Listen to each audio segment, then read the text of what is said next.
আজ অভিষেক বন্দ্যোপাধ্যায়কে নিয়ে সরব হয়েছেন কল্যাণ বন্দ্যোপাধ্যায়। যে মন্তব্য করেছেন তিনি, তাকে সমর্থন জানিয়েছেন ঋতব্রত বন্দ্যোপাধ্যায়। শুনুন। কল্যাণ বন্দ্যোপাধ্যায় আজকে রীতিমতো অভিষেক বন্দ্যোপাধ্যায়ের বিরুদ্ধে খড়গহস্ত। তিনি মমতা বন্দ্যোপাধ্যায় তো রীতিমতো আলটিমেটাম দিয়েছেন যে আইদার অভিষেক বন্দ্যোপাধ্যায়কে রাখুন, না হলে কল্যাণ বন্দ্যোপাধ্যায়কে রাখুন। দেখুন, এটা কল্যাণবাবু, তিনি বর্ষীয়ান রাজনীতিবিদ, দীর্ঘদিনের সাংসদ। এটা তিনি কি বলেছেন আমি শুনেছি, আমিও টিভিতে শুনেছি। এটা কল্যাণবাবুর মতামত।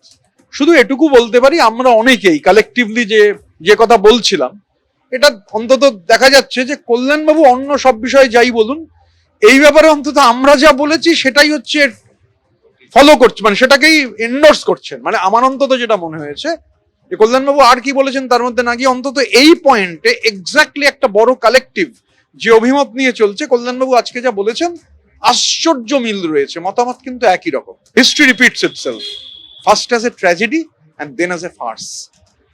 তো যা হচ্ছে, সং আছে, গঠন নেই। আমার ধারণা আমরা একটা কালেকটিভ যে কথা বলেছি, কল্যাণবাবু আজকে বলেছেন, দেখবেন এই কথার রেভারবেরেশন আরো সুদূর প্রসারী। দেখতে থাকুন।